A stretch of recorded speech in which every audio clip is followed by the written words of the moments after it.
Okay, so we're going to jump here. This is one of the reasons that we're going to be reading Fanatical Prospecting together.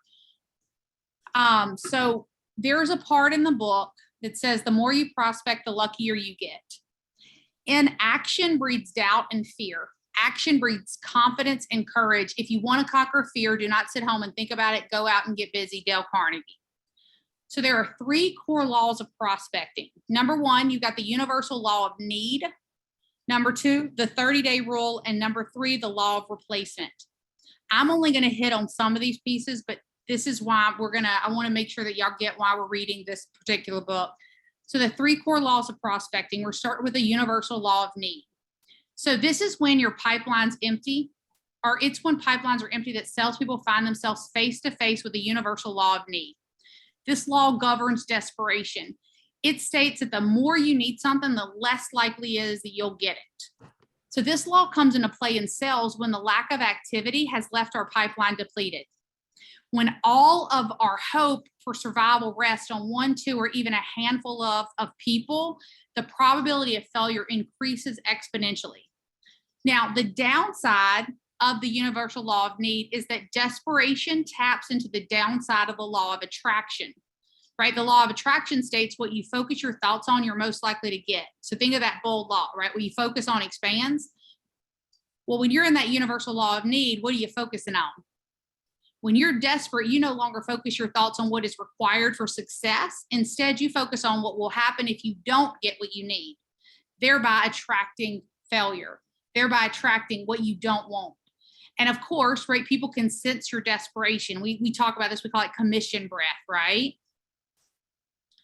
Then you've got the 30-day rule. So sometimes we think we have a closing problem when maybe it's a prospecting problem. When we're in a slump, we can typically track it back to what we were doing 90 days ago.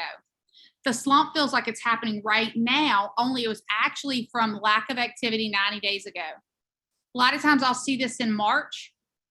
Agents take off December for holidays, and then in March they think they've got a closing problem. No, what were you doing in December? So when we get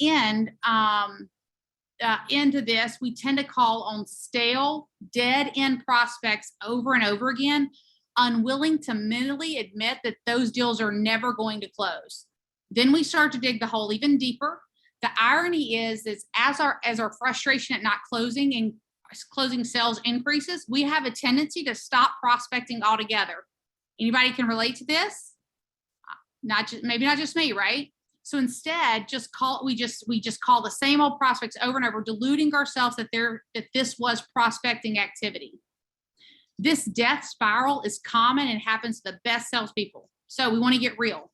It's hard to find the energy and motivation to start prospecting when you feel like a loser, and so that cycle continues. The cycle is what happens when you ignore the 30-day rule. So the 30-day rule is almost always in play. So the 30-day rule states that the prospecting you do in this 30-day period will pay off for the next 90 days. So it's simple, yet powerful universal rule that governs sales, and we ignore it at our own peril. When you internalize this rule, it will drive you to never put prospecting aside for another day. The implication of the 30-day rule is simple. You miss a day of prospecting and it will tend to bite you sometime in the next 90 days. You miss a week and you'll feel it in your commission check. You miss the entire month and you will tank your pipeline. Then you fall into a slump and you wake up 90 days later, desperate, feeling like a loser, with no clue how you ended up there. So how do we ensure that we never get there? And that becomes the law of replacement. So this is a critical concept to internalize, because failure to heed this law is the reason salespeople get on and stay on that roller coaster. Up and down, until one day they get so far down they can't get back up again. The lesson the law of replacement teaches is that you must constantly be pushing new opportunities into your pipeline so that you're replacing the opportunities that will naturally fall out. And you must do so at a rate that matches or exceeds your closing ratio. So this is where that fanatical prospecting mindset really begins to pay off. So what are you guys hearing from what we just shared right there around the 3 core laws of prospecting.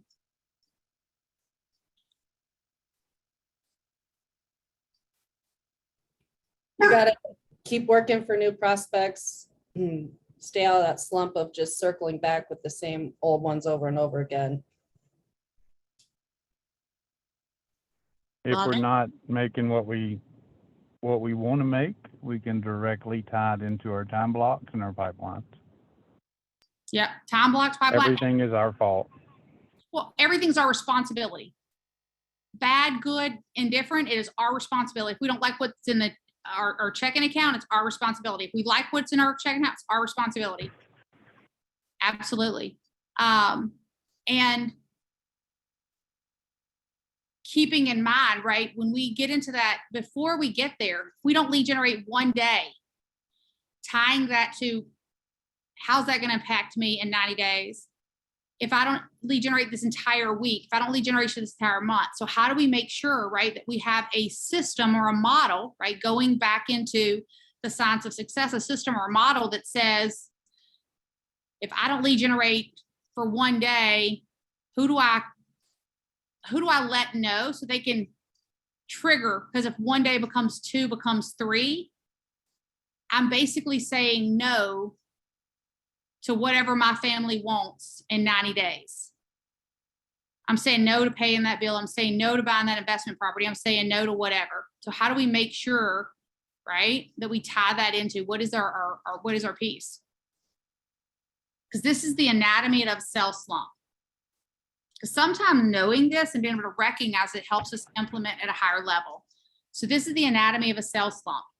At some point, you stop prospecting. See the 30-day rule. When you're in a slump, you automatically know that at some point you stop prospecting. Because you stop prospecting, your pipeline stalls. Because the prospects in your pipeline are dead, you stop closing deals. As you experience the failure, there's an erosion of confidence. Your crumbling confidence creates negative self-talk, and that further degrades your confidence, wrecks your enthusiasm, and causes you to feel like a loser. Feeling like a loser saps your energy and motivation for prospecting activity, right? Like now I'm not in the middle because you don't feel like prospecting. You call the same old deadly prospects over and over, getting nowhere. Oh, but they said, right? The lack of prospecting activity makes your already stale pipe even worse. You start hoping for silver bullets, but because hope is not a strategy, nothing changes. We want to have hope in the Lord, not hope in business. Hope is not a business strategy. You sink deeper into your slump, you get desperate, and then bam, you get slapped by the universal law of need. Your sales days become depressing black holes of misery. So how do we ensure that we don't ever hit that sales slump? Who can answer that?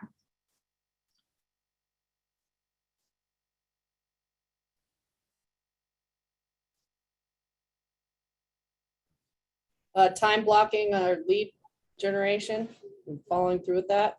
Yeah, lead generation is the number one. Because if you think of it this way, and you guys might all do this, pull out your schedule for the rest of the year. Write down which days you're lead generating, which days you're taking off, which days you're with family. And think of it this way, the days that you said you were lead generating, what that really means is you are opening your store. Can you imagine a store owner, if you had a store in the mall and you were like, you know what, the back's really messed up right now and I've got a client that's upset, so I'm going to not open the doors today. And then the next day, well, I need to go do this. I'm not going to open the doors again today either. And go in a month without opening your doors. That's what happens when we go a month without lead generating. We just close the doors of our store and then we're surprised that we don't have sales. And yet it's that 30-day rule.